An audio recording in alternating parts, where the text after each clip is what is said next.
Non, non, non. Déjà qu'elle reste dans le truc. Munza yamvimba. Latulanda yomkia wumu. Tunakuletia Fari Isis. Mambo mena.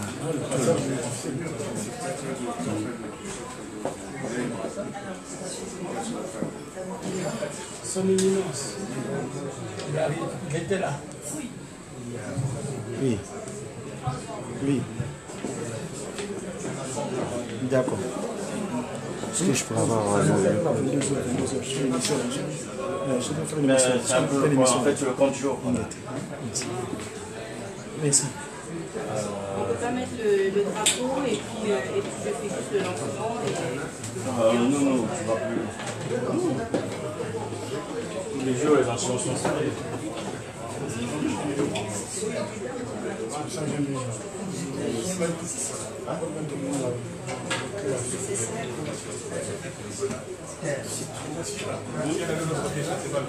Non, le problème c'est qu'on va perdre.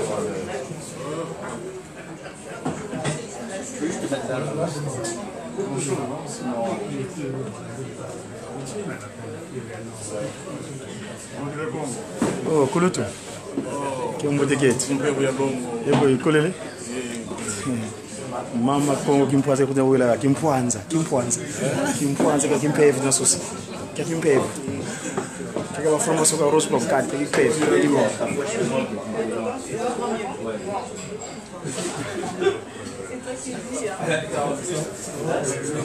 Oui, là j'ai une meilleure image. Il faut t'approcher.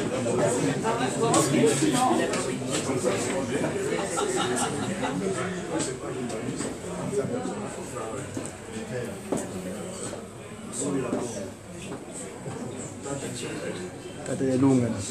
Tata bengenda kuntima. Tata simonyi mo kengani. Mwanda lujo vele la.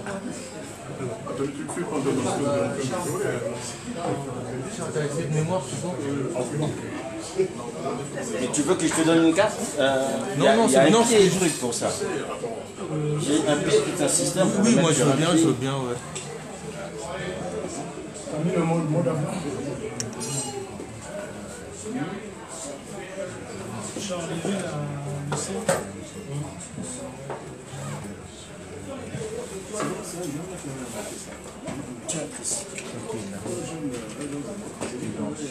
Attends, je te donne le...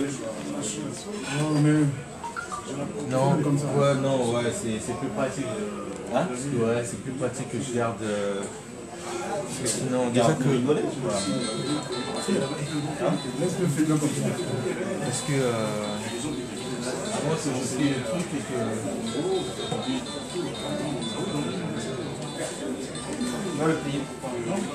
Je te mets... Attends, mais il peut le prendre sur lui. Comme ça, par exemple. Comme ça, je me déplace avec comme ça. Ouais, c'est mieux. Toi au centre. Et tu identifies. Ouais, exactement, tu es trop au centre. Vous me mettre sur le côté. Tu cliqueras sur les identifications. Vous me mettre un peu sur le côté. Tu es un peu plus. Ah d'accord.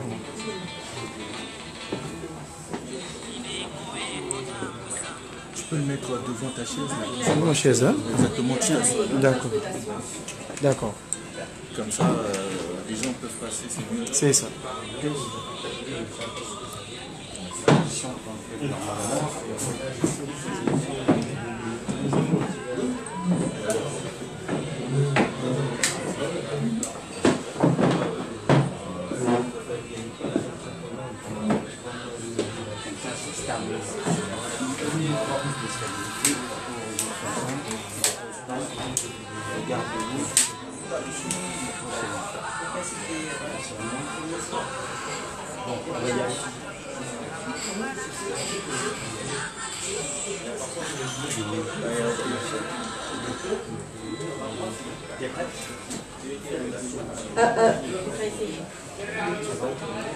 Tu peux juste aux gens qu'on va commencer. Bonsoir. Bonsoir. On va donc commencer. Merci d'être venus aussi nombreux ce soir.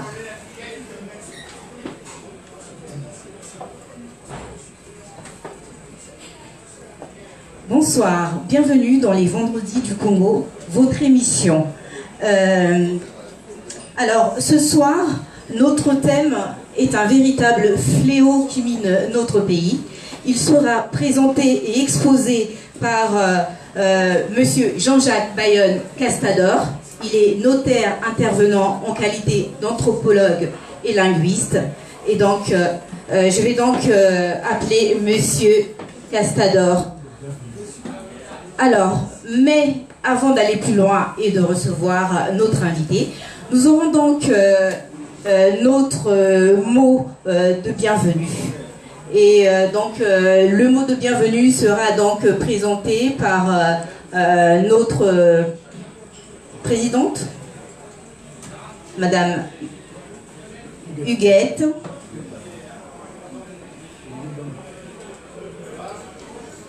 Madame Huguette Lebanitou. Merci. Merci Zumba. Bienvenue, beauté, tata na ma maman, Bana Congo. Oui, ça la technologie. Donc je disais bienvenue à notre vendredi du Congo. Et aujourd'hui, comme Zumba l'a dit tout à l'heure, nous accueillons notre frère qui va nous exposer son sujet sur le tribalisme. Donc merci Maton Domingue pour notre rencontre. Donc je laisse la place à Zumba. Avant de céder ma place, en fait je voudrais rappeler à nos invités, à nous, que voilà, c'est un lieu où nous devons, nous est réservé sous condition qu'on puisse consommer sur place. Donc la dernière fois, nous avons consommé, je voulais donner un petit peu de détails, pour 178 €. Nous avons tous cotisé pour 103 €. Donc la différence a été payée par les membres de Kutana. Vous savez que dans ce combat, nous faisons beaucoup de sacrifices. Donc voilà, donc à tout à l'heure. Et merci.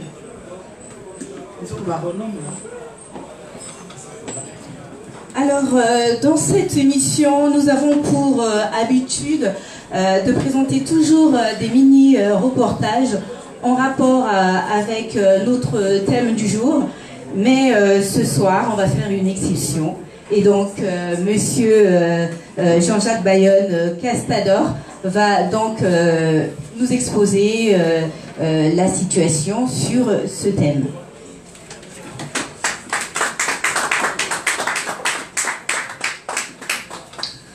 Bonsoir chers amis et merci à Kutana de m'avoir invité. Je vais intervenir comme on m'a présenté en tant que linguiste et anthropologue. Donc ça va un peu trancher des exposés que nous avons eus jusque-là, puisque ça va être plus ou moins académique. Mais j'essaierai de faire en sorte que ça soit plus vivant qu'académique. Bien. Alors, nous utilisons des concepts comme tribalisme, tribu, qui n'ont pas d'équivalent dans nos langues. Ça montre bien que ce sont des concepts qui ont été forgés à l'extérieur par des étrangers et qu'on nous a imposés. Est-ce que ces concepts correspondent à nos réalités? That is the question. Bien. Au 19e siècle, des scientifiques, entre guillemets, ont forgé deux sciences. Une science qu'on appelle la sociologie, qui étudiait les sociétés industrialisées, et à côté une autre science qu'on appelait l'anthropologie, dont l'objet était d'étudier l'altérité, c'est-à-dire ce qu'ils appelaient les sociétés primitives, donc ceux qui n'étaient pas industrialisés, notamment nous. Eh bien, cette anthropologie a forgé un certain nombre de concepts que nous utilisons aujourd'hui, sans se poser des questions sur la validité scientifique de ces concepts. Nous avons des concepts comme tribu, ethnie, lignage, clan, etc., indigène, barbare, sauvage. C'est toute cette littérature-là qui nous est présentée. Et donc, l'intitulé de mon thème, c'était le tribalisme au Congo, de la fiction de la tribu à l'idéologie du tribalisme. Donc moi je postule, hein, dans mon intitulé je dis et si la tribu était une fiction? Je voudrais d'abord m'interroger sur la validité épistémologique de ce concept. Alors, j'ai essayé de recenser un certain nombre de définitions qui définissent tribu. Mais j'ai essayé aussi, avant ça, j'ai convoqué les langues africaines. Je n'y trouve pas d'équivalent. Si vous en connaissez, vous me le direz. Hein. C'est-à-dire que le mot juste, parce que moi, au Congo, la plupart du temps, lorsque quelqu'un veut demander qui je suis, on dit Ndingengenani. Mais donc c'est par rapport à la langue qu'on s'identifie. Bien. Donc, maintenant, sur les concepts, le concept de tribu, j'ai vu le Larousse, d'abord le Larousse de 1959, définit la tribu comme étant un groupement de sauvages sous l'autorité d'un même chef. Rassurez-vous, on n'est plus en 1959, on est en 2019, donc le Larousse a fait des grands progrès. Si vous ouvrez le Larousse 2019, vous verrez aujourd'hui que la tribu est un groupe de familles sous l'autorité d'un même chef. Bon, mais vous savez qu'avec ce type de définition, on peut considérer que la France est une tribu, puisqu'on peut considérer que la France est un groupement de familles sous l'autorité d'un même chef qui s'appelle Emmanuel Macron. Donc la définition est vague. Et souvent, on aura affaire à des définitions aussi vagues et imprécises, soit on vous dit c'est un groupement vivant dans une même région, ayant une même langue, la même culture, etc. Mais là, vous verrez aussi que ça se confond à la nation. Donc ces définitions sont souvent imprécises et on remarquera que toute tentative de définition se dérobe à l'analyse. Quand on va analyser ce qu'ils définissent, ça ne correspond jamais aux faits. Je me suis posé la question, mais d'où vient ce concept et pourquoi nous l'a-t-on attribué? Eh bien, ce concept remonte à l'Antiquité romaine. Dans la Rome antique, cette notion était une notion topographique. C'était ce qu'on appelait les quartiers. Aujourd'hui, qu'on appelle les quartiers. Et vous vous souvenez déjà, dans la Bible, on parlait des 12 tribus d'Israël. Les 12 tribus d'Israël, c'était en fait les enfants de Jacob, qui chacun s'est établi sur un territoire. Donc chaque territoire, c'était ça les tribus. Et dans la Rome antique aussi, on avait créé des tribus, c'est-à-dire des quartiers, des territoires, et dans chaque territoire, quand il y avait des problèmes, c'était un tribun qui était un officier militaire qui réglait les problèmes de la tribus. Et donc le tribun réglait ce problème-là au tribunal, quand il y avait des conflits dans la tribus. Donc ça n'avait rien à voir avec des groupements ethniques. Mais il se passe que souvent, ce sont souvent des gens homogènes qui vont habiter dans un même quartier lorsqu'il y a une migration. Dans le sens où, par exemple, à Pointe-Noire, il y avait un village qu'on appelait le village Mboukou. À un moment donné, il y a eu beaucoup de Bembe qui sont venus de Mouyonzi, qui y ont habité, et les gens ont dit « Ah, mais il y a une Mouyonzi, hein? » Et ça s'est appelé le quartier Mouyonzi. Bon, mais ça ne veut pas dire qu'il n'y a que des Bembe là. Ce phénomène-là, on le retrouve un peu partout dans le monde. Et donc, par rapport à ça, dans la Rome, quand on a voulu maintenant traduire une notion grecque qu'on appelait la phulée, qui était un groupe de personnes qui se réclamaient d'un ancêtre commun, ils ont utilisé tribus. Maintenant, pour arriver à nous, il a fallu attendre un anthropologue qu'on appelle Lewis Henry Morgan, qui, lui, a étudié les Iroquois, et c'est lui qui, le premier, a défini ce que c'était qu'une tribu. Eh bien, lui, il a défini une tribu comme étant une société complètement organisée, qui illustre la condition de l'humanité dans l'état de la barbarie. C'est-à-dire, précisait-il, que c'est une société qui est sortie de la sauvagerie primitive, mais n'a pas encore atteint la civilisation, la société politique, l'État. En un mot, lorsque vous dites que je suis de tribu Babembe, Mboshi, Bavili ou Balari, vous êtes tout simplement en train de dire que vous êtes un barbare sorti de la sauvagerie primitive en attente de la civilisation.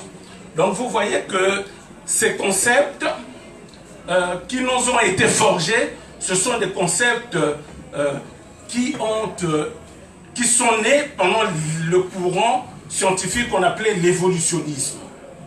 Donc on a voulu nous déprécier.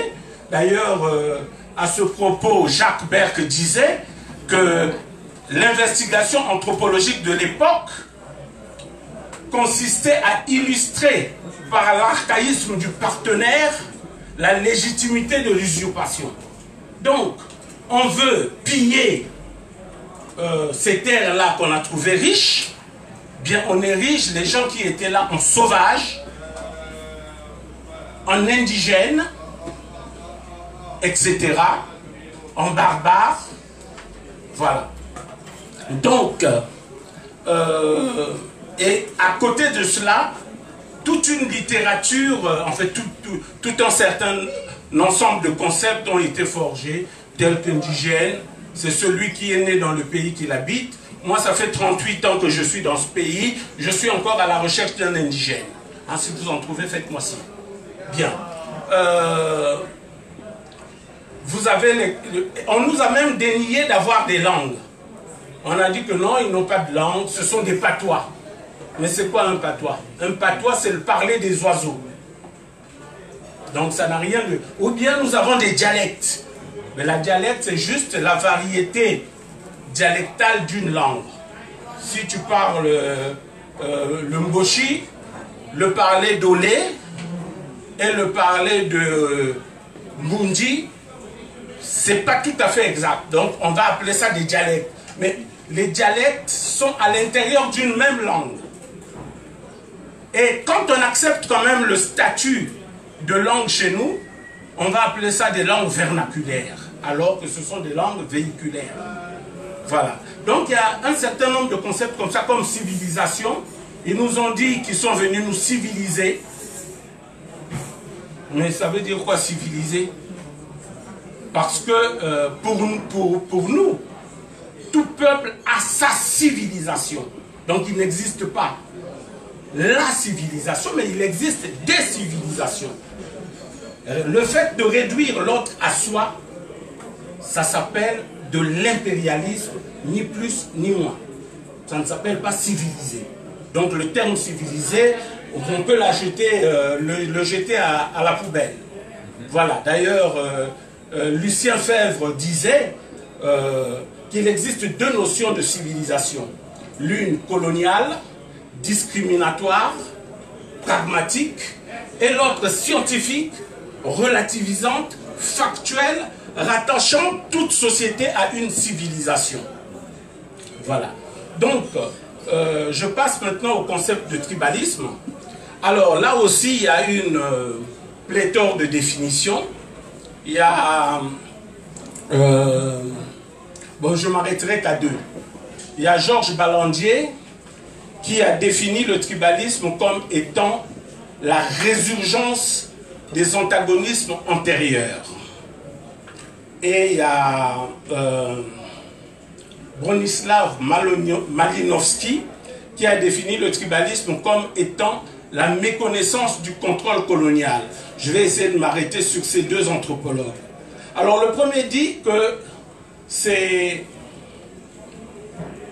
la résurgence des antagonismes antérieurs. Quand nous voyons, par exemple, notre société, notre pays, le Congo, dans l'ancien Congo, on sait que il y a eu 2 guerres entre les Bakongo et les Bateke. 2 guerres pendant la période précoloniale. Mais après, des Bakongo ont quitté Mbanza Congo, notamment dans la province de Soundi, sont venus en pays Teke, ce qu'on appelle aujourd'hui le Poul, et ils vivent aujourd'hui en harmonie au point où certains Bateke sont devenus de culture Congo. On a des gens comme Gabou Alexis, paix à son âme, Bernard Bakana Kolela et maître Martin Bemba, pour n'en citer que ceux-là. Même le Tankewa, le grand Tankewa était aussi d'origine Bateke, et pourtant ils étaient, on ne peut plus de culture Congo, Bakongo. Donc, pour Balandier, qui est pourtant a théorisé sur l'anthropologie dynamique, qui parle de la dynamique des changements de chaque société, quand c'est le tribalisme, il dit que c'est la résurgence des antagonismes antérieurs. Non? On vient de prendre un cas, les Bateke et les Bakongo qui étaient en conflit, aujourd'hui vivent en harmonie au point où certains Bateke sont devenus de culture Congo. Pour Malinowski qui dit que le tribalisme c'est la méconnaissance du contrôle colonial, alors ce monsieur, qui est-il? C'est un monsieur qui, anthropologue, hein, qui a, comme Emile Durkheim a façonné la méthodologie sociologique, les règles de la méthode sociologique, Malinowski, lui, a façonné ce qu'on appelle la méthode compréhensive en anthropologie. Et Malinowski, à côté de cela, a créé une discipline à part de l'anthropologie qu'il appelait l'anthropologie appliquée. Et il définissait l'anthropologie appliquée comme étant la science qui devait étudier les sociétés primitives pour mieux les comprendre afin que la colonisation réussisse. Pour mieux réussir la colonisation. Et en cela, il préconisait, pour réussir, la déculturation par l'école, la déculturation par l'église et la stratégie de la division. Alors, la déculturation par l'école, vous savez, hein, nos aînés, ils ont appris que nos ancêtres, c'était les Gaulois. La déculturation par l'église, par la religion, nous en savons encore ce que c'est. Nous sommes en France ici, on voit les Européens,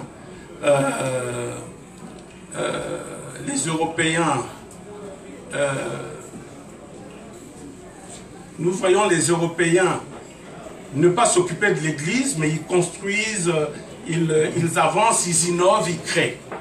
Chez nous, c'est l'église. Alors, maintenant, Malinowski, lui, c'est lui qui a préconisé donc la stratégie de la division. Dans le cadre de la stratégie de la division, il a demandé à ce que le concept de race soit marqué dans les actes de naissance.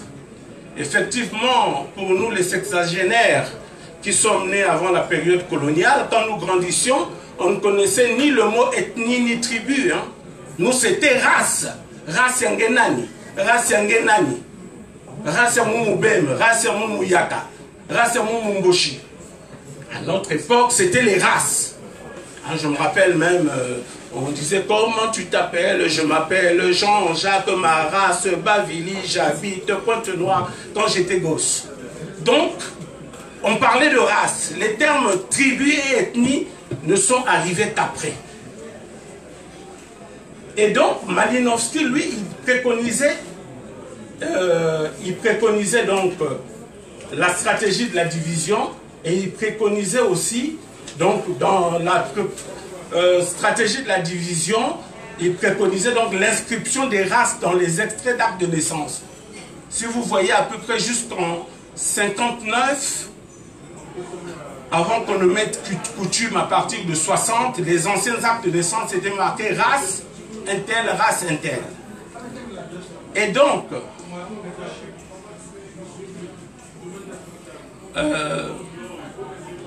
donc, ne me déstabilisez pas. Ce que vous faites là, c'est pas bon.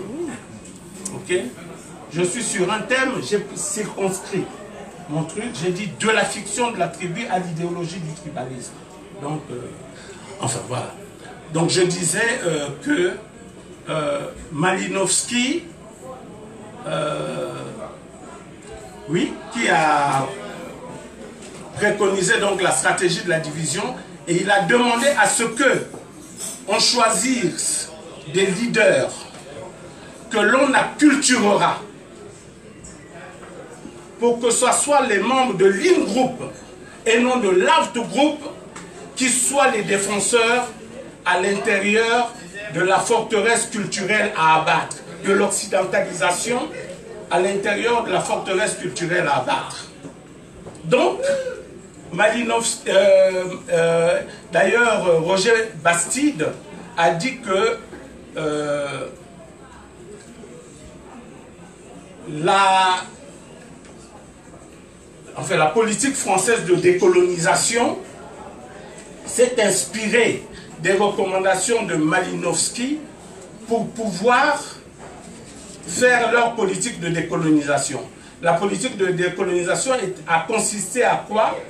À partir pour mieux rester, faire semblant de partir. Et Malinowski, plutôt Bastide, dit que la décolonisation ne s'est donné meilleure carrière qu'à partir de la décolonisation. Autrement dit, la décolonisation n'a jamais eu lieu. Voilà, bon, comme on me presse ici, je m'arrête là et puis on pourra continuer par les questions. Il faut continuer. D'accord. Ok.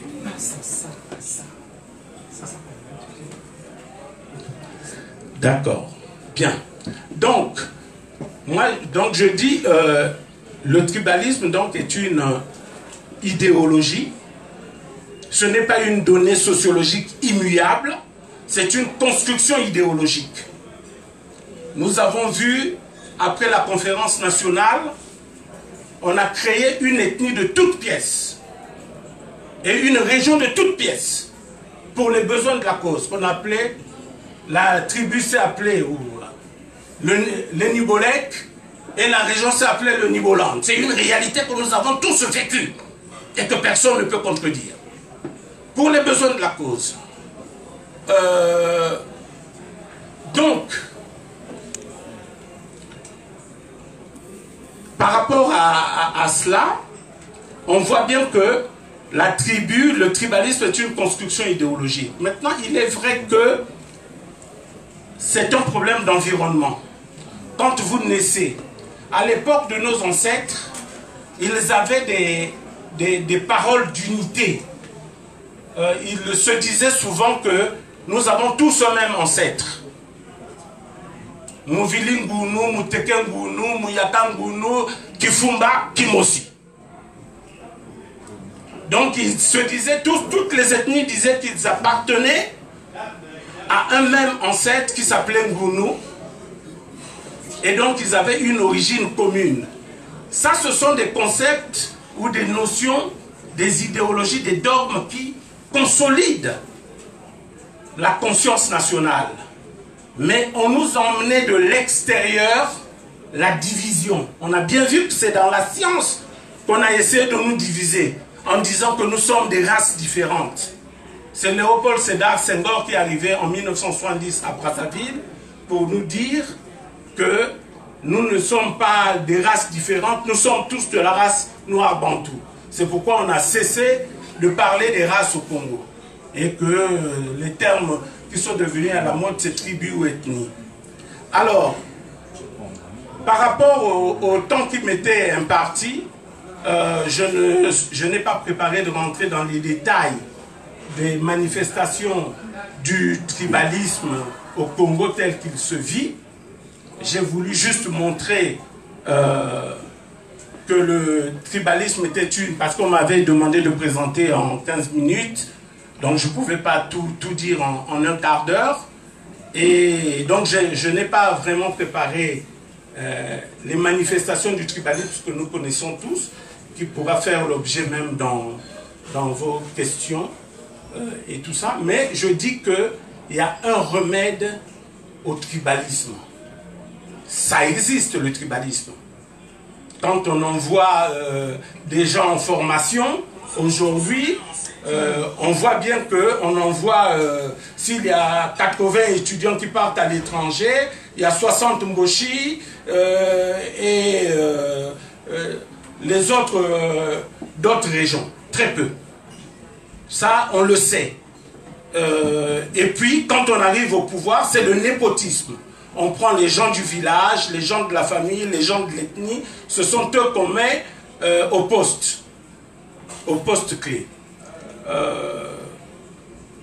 Donc, le remède à cela, moi je propose 2 remèdes. Il y a ce que j'appelle l'avènement du citoyen de pleine nationalité, c'est-à-dire un citoyen qui se dit d'abord avant tout congolais. Moi, je suis né à l'hôpital Adolphe Cissé, c'est l'hôpital du Congo, c'est pas l'hôpital du Kwilu. Je suis allé à l'école, c'est le Congo qui m'a emmené à l'école. C'est pas les Vili. Donc j'ai rien à fiche avec les Vili. Je suis congolais. Quand je me présente en tant que congolais. Ma nationalité, c'est la nationalité congolaise. Bien entendu, je suis d'origine Vili. Bien entendu, je suis d'origine Vili. Mais pour moi, le fait que je pouvais être Vili ou de la Likwala, ça ne change strictement rien.